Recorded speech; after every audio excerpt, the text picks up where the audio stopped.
Good afternoon, everyone. Thank you for being here.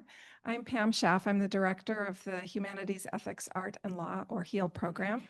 And I'm delighted to welcome you to our last art and medicine event for this academic year.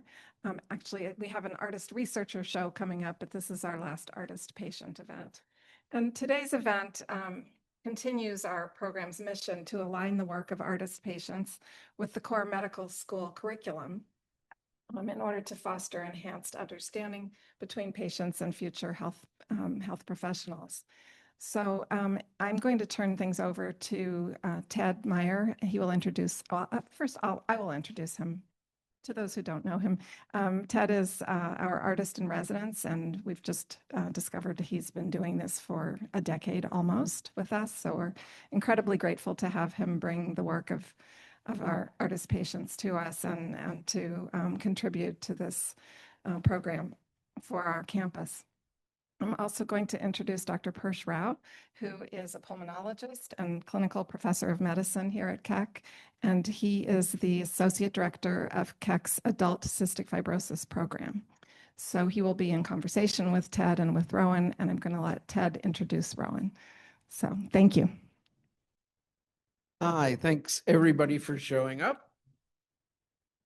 And I'm really happy to have Rowan here. We met, she was in a group show that I'd curated on cystic fibrosis. And at the time, I really didn't know anything about her except her artwork.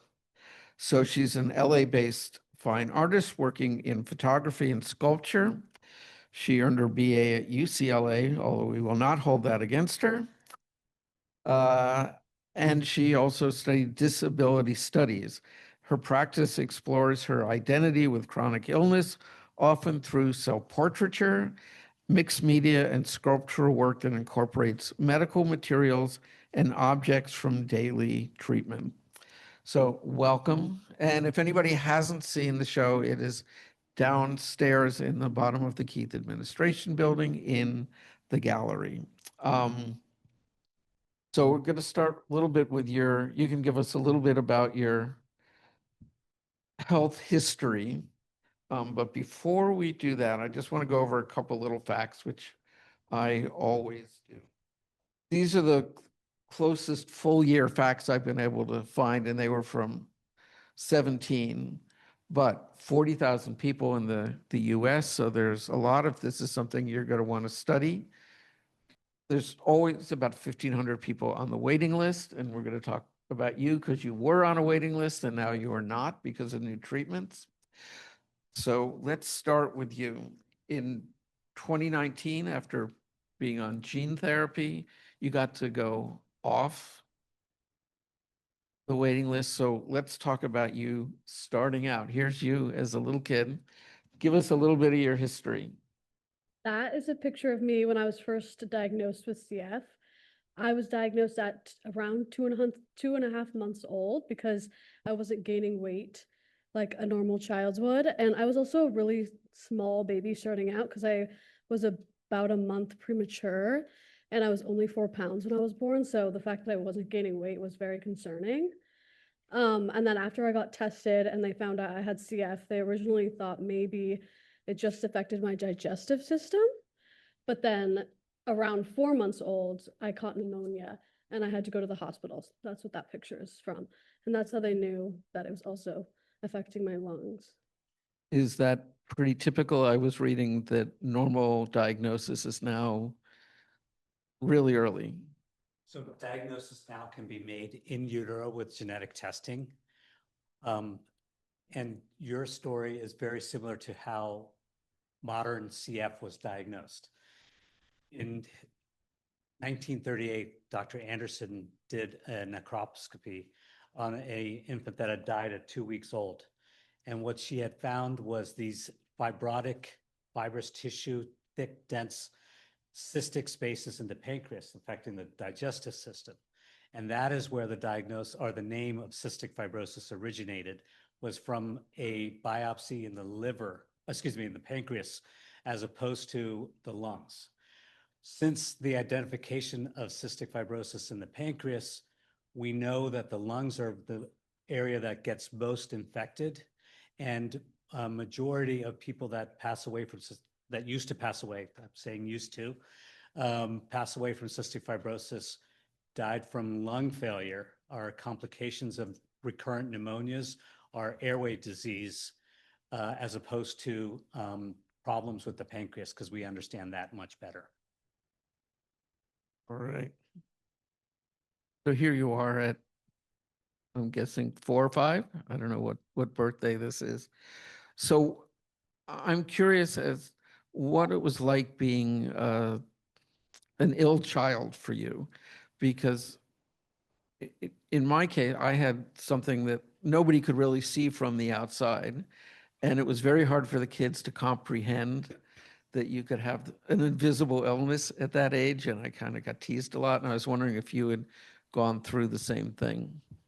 Yeah, I definitely went through that. I felt like since CF is progressive, when I was young, I felt pretty healthy as a child.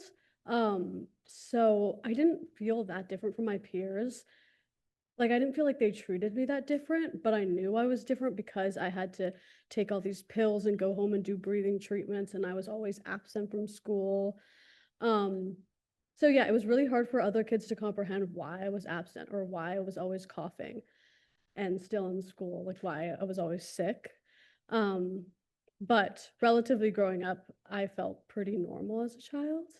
And it wasn't until I would say high school when my health really declined and it sort of switched from being invisible to more visible. And I felt like my friends could actually see that I was struggling a bit more because my weight was like fluctuating. And yeah, I feel like that was the first time I started getting treated a little bit differently by my peers. But yeah, sorry. And for you, when you've got a young patient like this, how do you tell the parents to deal with it, to not be overprotective and not over worrying, but how do you advise them? I don't think you can ever tell a parent, don't be overprotective. That's one thing, okay? Um, from my own experience, I don't think I could do that. Secondly, I think we've had to change our philosophy. When um, when you were born, the life expectancy was 18 years or less, okay? And the philosophy that that was sort of told to me by some older physicians were, we didn't encourage social development. We didn't encourage intellectual development or continuing school. We used to say, well, we don't expect your child to live beyond high school, so let them do what they want to do, okay? I think as we have understood the disease and understood the medical therapies that can initially prolong life and decrease the complications of cystic fibrosis, to now having therapies that correct the chloride channel to essentially fix the problem. I mean, I'm using the word fix loosely. We now have changed our philosophy to, why can't your child participate in this? You should encourage her, them, he to do what they want to do, but they're going to live beyond 18, and they're going to live to have gainful employment, hopefully. They're going to live to have families and hopefully have grandchildren of their own. So you should encourage their normal progression through school, adolescence, and young adults, and as now adults as well. Which gets us to your work, because you talk a lot about memory, and a lot of your work, will pull up this first piece.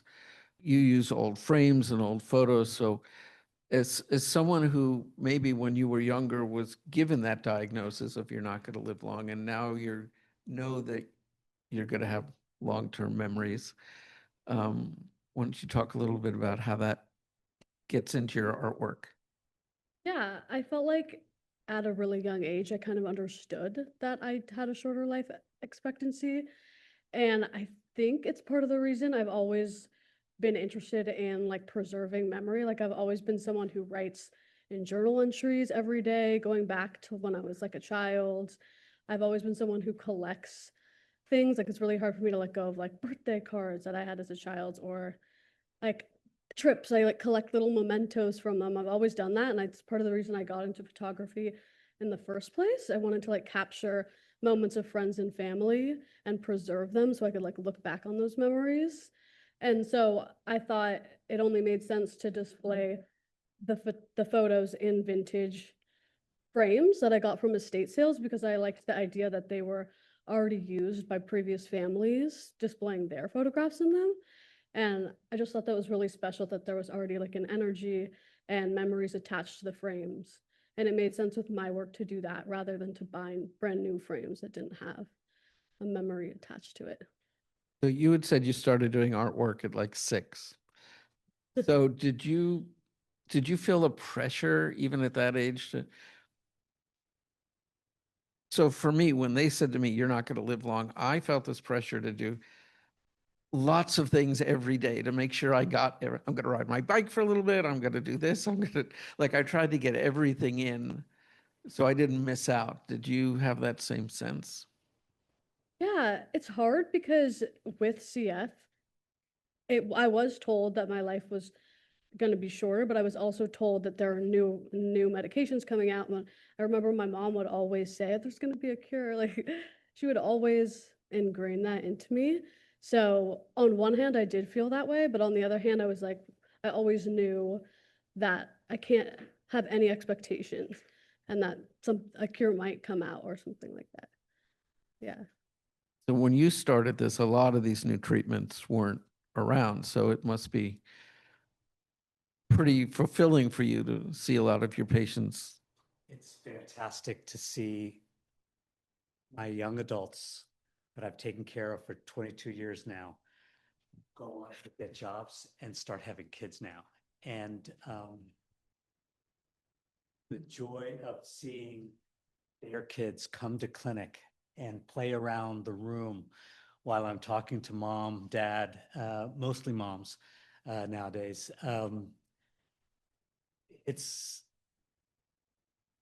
a full circle, closing the loop on a disease that I first started in 2002 when that patient sat me down in the room and said, "This is what I do to stay alive."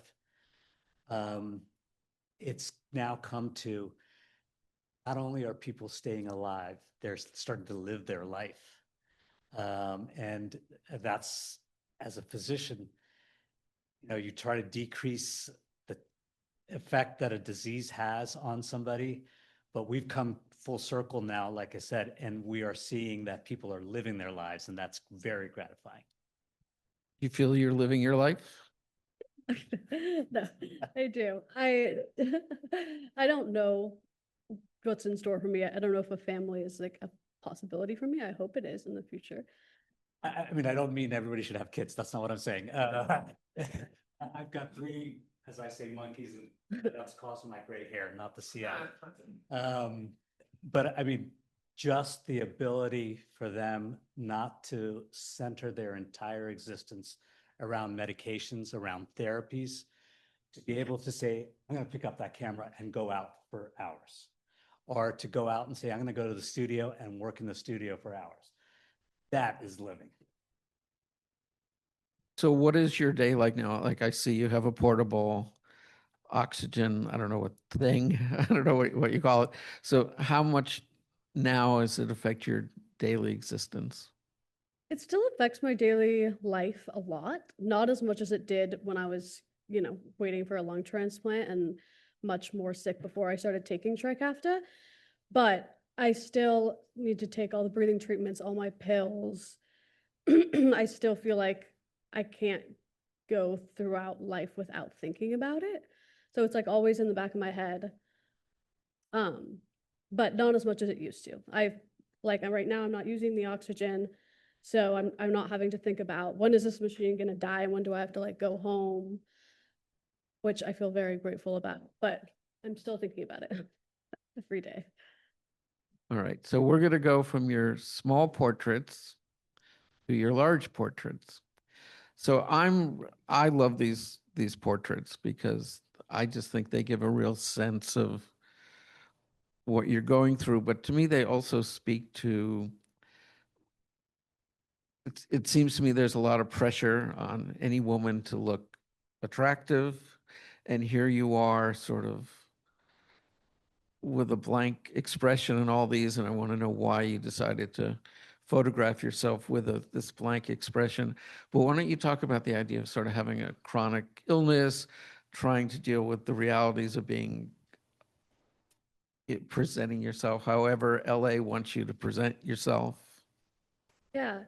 When I did this photo series, I was wearing my oxygen. I also had a port that I would wear, and I had a feeding tube.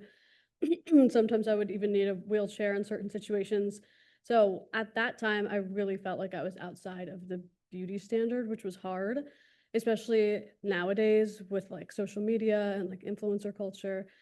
But I wanted to take these photos to kind of just show that I can be sick and like display my medical devices and still be seen as beautiful or like desirable. And I also studied in college disability studies, and I learned a lot about like just disability as a whole and how most disabled people aren't like seen as attractive or desirable. So that was part of the reason I made these as well. Um, yeah. Do you see all the other, like, I know because I follow you and a couple other patients on Instagram, I get this plethora of people with different disabilities showing up on my feed now. And what do you feel about the whole put your illness out there for everybody to see, um, that social media is giving us or granting us? I mean, I like it because I feel like the response I get from other people going through similar situations is great. And people DM me and say that like they felt inspired by my work or how upfront I was about everything, which usually makes me really happy. Also, at the time I took these pictures, I was really dealing with people were constantly staring at me, like strangers were constantly staring at me and coming up to me and asking me like what's wrong with me or giving me like unsolicited medical advice. And so that was another inspiration for these photos, was to like reclaim that gaze, because they're called an invitation to stare. And it was about inviting people to come look at me with all my medical machines and have a conversation about it with my consent. Yeah. What was the stupidest medical advice anybody decided to give you? Wait, what? Oh, people would tell me diets to go on, certain, yeah, certain diets. One person told me like they gave me like a prayer chant, and they told me if I said it every day, I would be cured. Stuff like that was a constant. Let's go back one picture. I am intrigued by what looks like a chain that's coming off. IV pole bag just in between the pole and you. Was that intentional? Yeah, so I made these photos in conjunction with the tubing sculptures that we're going to share in a minute. But all these photos are black and white, but if they were in color, all the tubing is like bright dyed interesting colors, because I was making a sculpture at the time and I was playing with how I can like weave the material. So that was part of the sculpture piece, and I just added it into the photo. Many people with CF have described how they are chained to their devices, their medications, and in a way to the diagnosis that they've been given. So I find it extremely interesting how you've sort of mimicked that, not only in a solid object, but also in the shadow on the left. And I think that's wonderful artistry. Yeah, that was unintentional, but I like that. Yes, I did that intentionally. But I think it shows a lot of insight into what I hear from people with CF, how they're sort of chained to this illness. Yeah, and I felt that way for a really long time. And I think part of the reason I loved learning about disability studies in college is it kind of taught me how to change my perspective on these things. Like before, maybe I would have looked at being chained to a wheelchair. But then when I learned about disability studies, we learned about how actually these devices aren't chaining us to anything, they're helping us. So I think it changed my perspective a lot. But your face in all these is pretty non-committal. So why don't you talk about how you chose to portray yourself in these? Because you could have looked annoyed about being tied to the device or happy that you're alive, but you're sort of blank in all of them. Yeah, I think I was trying to remain as neutral as possible so that the attention would be more drawn towards like my body and the devices rather than my face. And I definitely felt that like smiling would just be weird in these photos.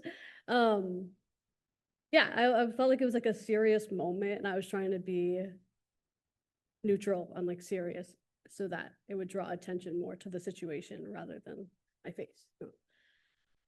So as a doctor looking at these pictures and all these tubes and all these things and knowing that this is what a lot of your patients at least used to deal with, how does it hit you?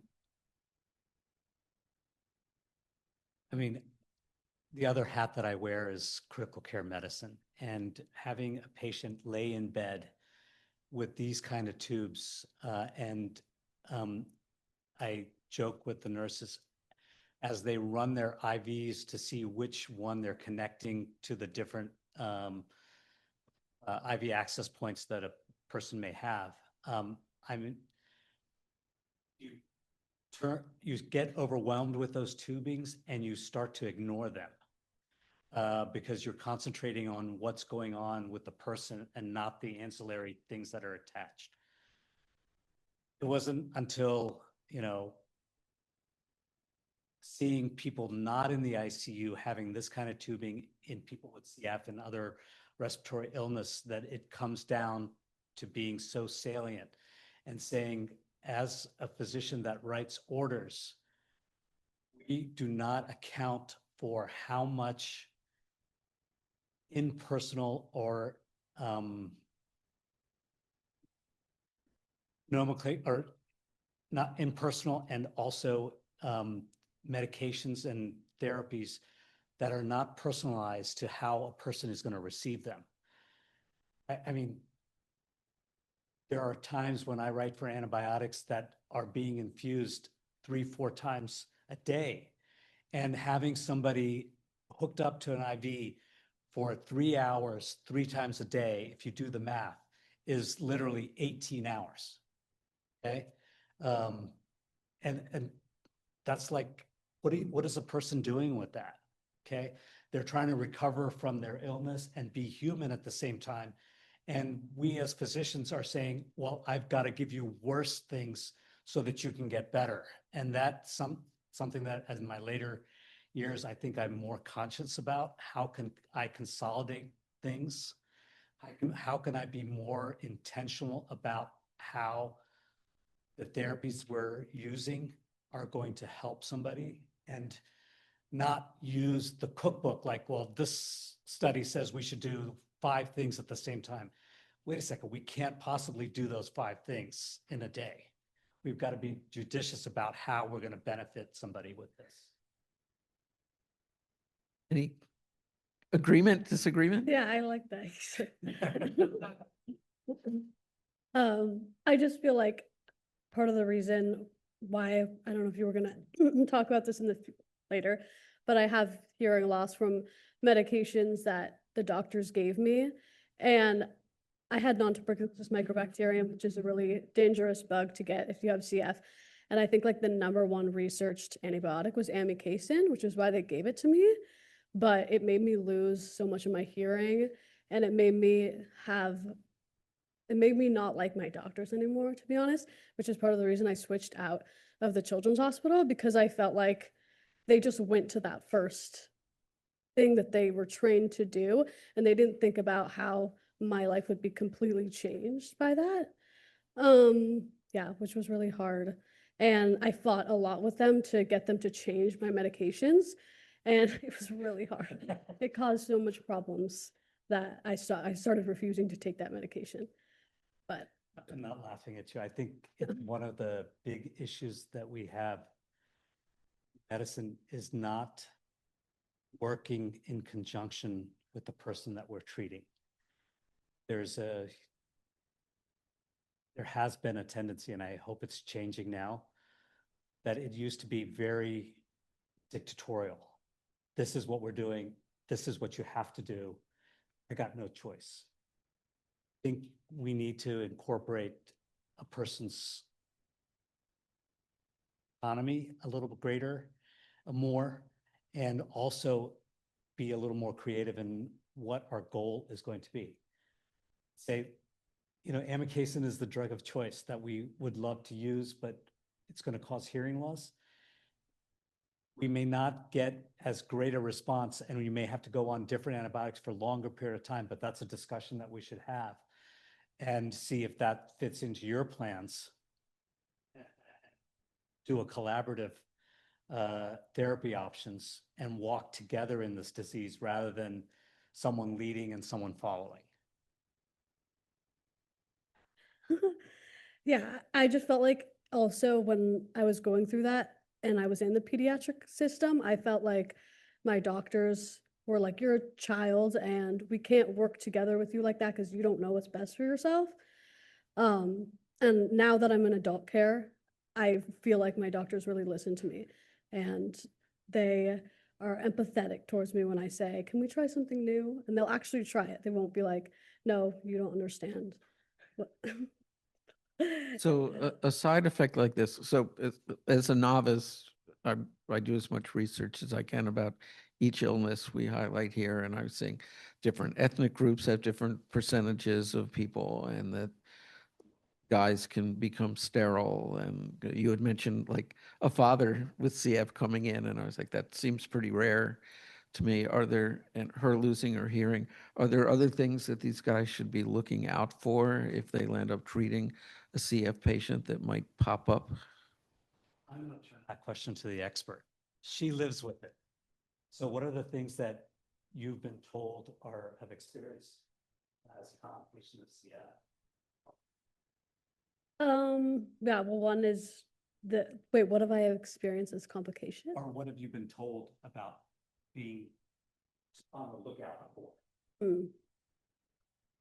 Good question. I mean, I wasn't told to be on the lookout for hearing loss, which is part of the reason I was so like shocked by it happening. But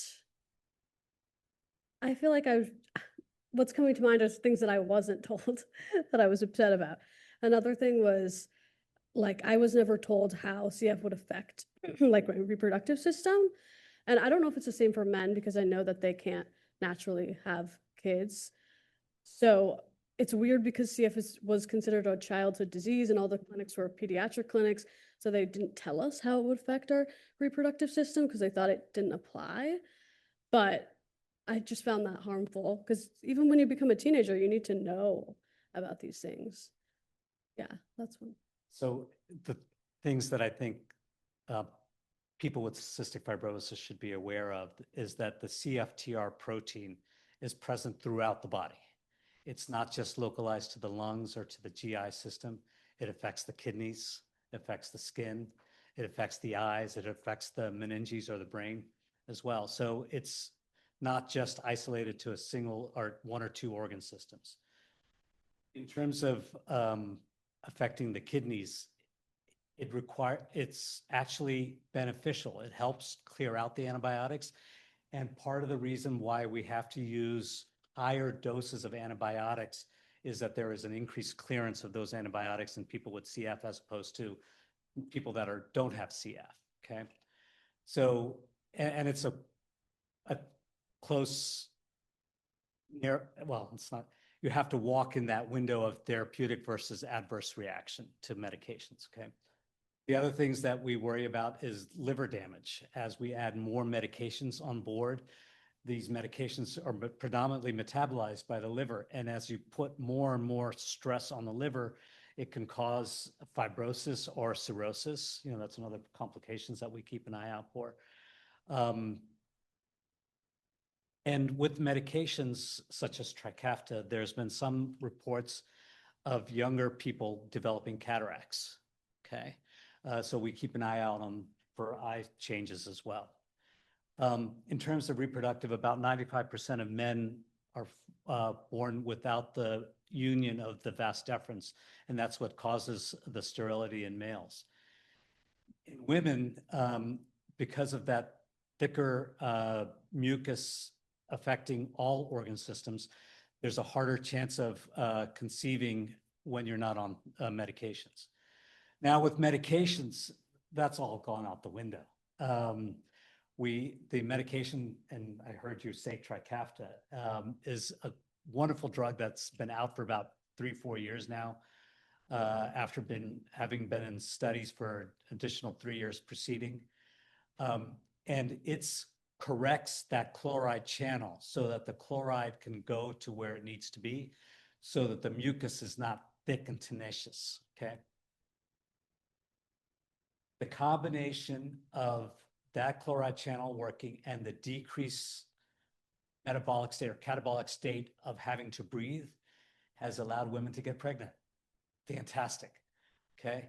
That doesn't fix the problems with the men, which is that the vas deferens, which comes from above and below and joins in the testes, just behind the testes, that's not formed. And even after medication, there is no way to correct that other than surgically, okay? You know, in my clinic, I can say I've seen about 4-fold increase in the number of women having children as opposed to men. Before Trikafta, it used to be the men that were having children with artificial insemination and so forth. And now it's like the women conceiving naturally. So those are some of the complications that we talk about going forward. Right. Next pieces. So you had a lot of tubes around you and you made some artwork out of them. So let's talk about these 2 pieces that are down in the gallery. Yeah, so I made these 2 pieces with my oxygen tubing, and I collected up the tubing for like about a year. And I always knew I was going to do something with it, but I wasn't sure exactly yet. So I had all this tubing. Some of it was from my home concentrator, some of it was from my portable concentrator, some of it was from my nebulizers. And at the time I made these, I was thinking a lot about like my transition from the children's hospital to adult care, and how the children's hospitals are so like bright and colorful, and there's murals everywhere, and they try really hard to make kids feel like safe and happy. There's therapy dogs walking around, like, and when I was transitioning to UCLA, I just realized that they took all these things away. Even though I'm still scared to be in the hospital, I still feel uncomfortable. So I was thinking a lot about that, and I decided to dye the tubes bright, fun colors to match the insides of like of children's hospitals. And the shape itself doesn't have a specific meaning. Originally I made like a loom, and I thought I could like weave together the material, but then I realized that the plastic is just not like malleable enough for me to like knit together. So I decided to like wrap everything together, kind of like a spider web. And yeah, I think it's significant that each tube has seen a different like part of my life. Like some of it may have seen like me going to college classes and like a trip because it was connected to my portable machine, and some of them have just stayed in my apartment and not really gone anywhere. And I thought that was interesting. Thoughts? First of all, I mean, that's a lot of tubing. And I'd love to see what other things you sort of stockpiled in your studio to work with.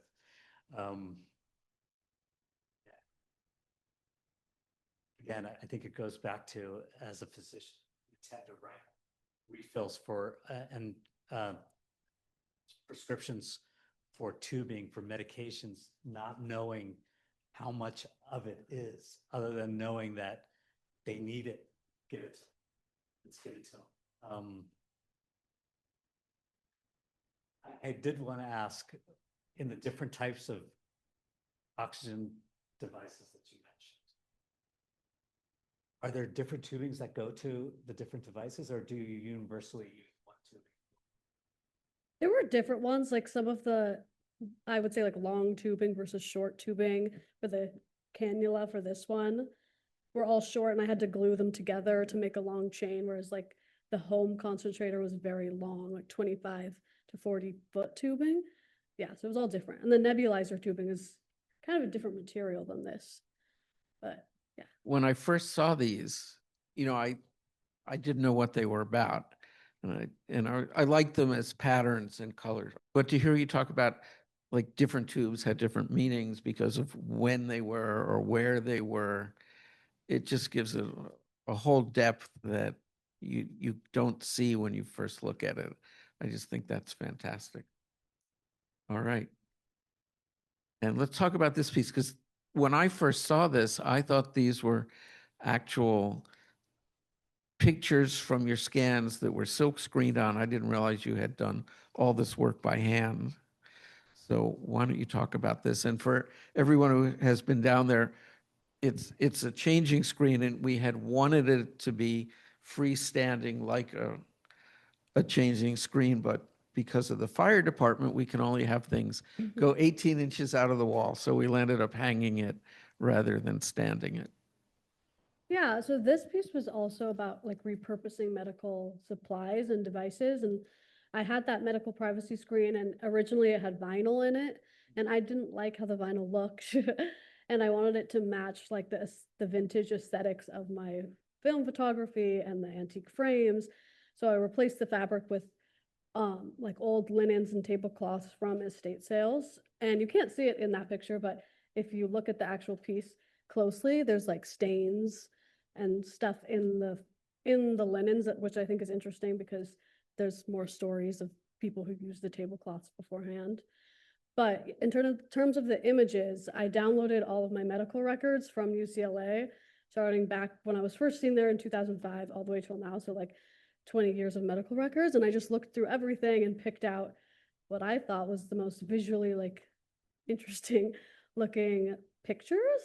And then with the help of my friend, they were projected on, we were gonna screen print it, but that didn't work. So they were projected onto the fabric and traced. Yeah, with just fabric marker. And I also think it's interesting because every time I look at x-rays of my body, I just think it's cool. Like I've always thought it was cool and like artistic, and I've never really known how to analyze it from a medical perspective. Whereas I feel like you probably look at this and are maybe only analyzing it as a medical perspective and not seeing it as art. I mean, I think that's very true. Can I ask you why on the top left, as a medical point of view, I look at that and go, now that's bronchiectasis, that's CF lungs. Yeah.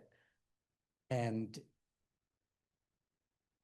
why did you pick that as opposed to something earlier on? Because I mean, that seems like it's later on in the course of your.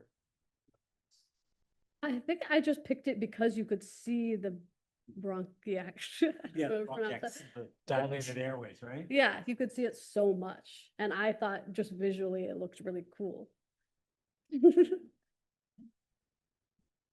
One of the descriptions that I use when I'm talking to people about their lung disease is describe the lungs as a tree.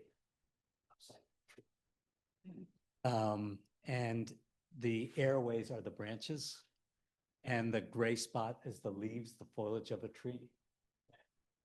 And to me, that looks like a black and white inverted image of an upside down tree. So in a way, I look at it medically and say, that's lungs. But to me, it affirms that I can continue to use that analogy of an upside down tree. It's quite striking.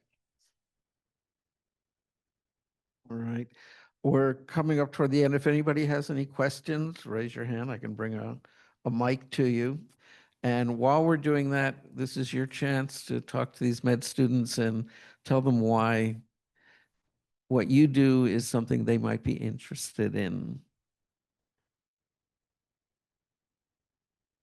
I was telling Rowan that prior to starting my fellowship, I had read about cystic fibrosis in a textbook, and seen maybe one person with cystic fibrosis, but it was a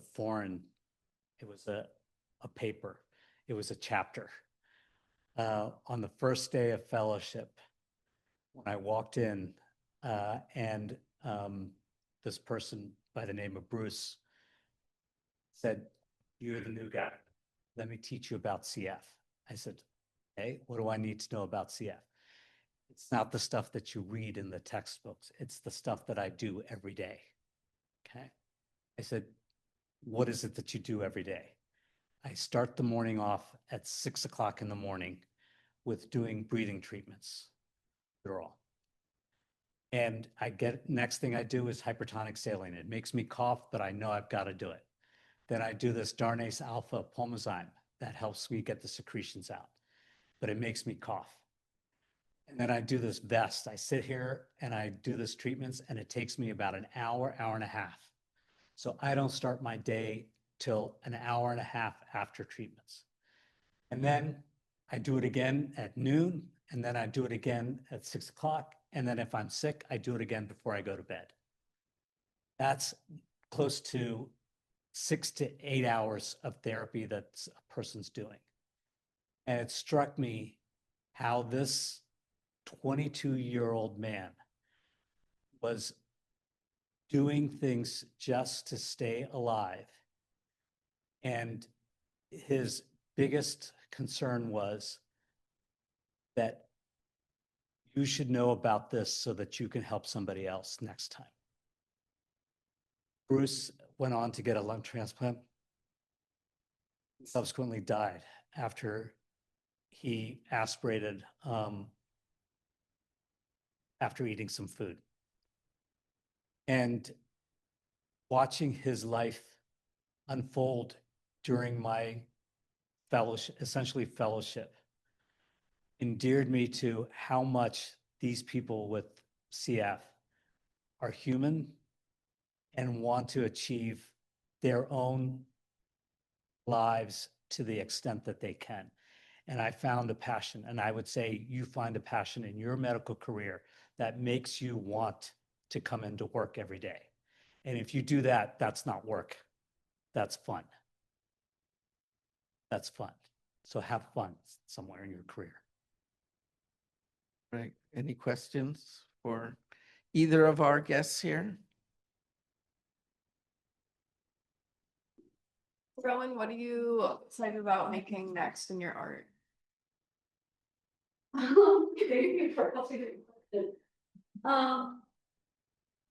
I'm just really excited I need to spend more time like really thinking about making art. I really want to get back into making more sculptures, but I haven't been able to because I haven't been able to have studio space after graduating college. But making sculptures out of my medical supplies is really like therapeutic for me and fun. And it helps me like with sort of guilt that I feel about so much medical waste being produced by me. So I would love to do that. Yeah. All right, Dr. Schaff, would you like to wrap things up here? Sure. Well, first, I just have to say thank you to you, Rowan, for sharing this incredibly beautiful work and your story. And Dr. Rao, thanks so much for bringing your compassion and wisdom and knowledge to this conversation. Yeah, so I just think that this conversation reminds me of why I do what I do, and you made me think about the passion that brings me to work every day, and it really has to do with foregrounding the human aspects of medicine, patients, and our work. So thank you. And I think our problem with space today is that this room is being used after this, and they have to set up. So if you do want to have a conversation with Ted or with Rowan or with Dr. Rao, maybe we can just gather outside for a little bit. And if you want to follow Rowan's Instagram, there's the link. Thanks for coming, everyone.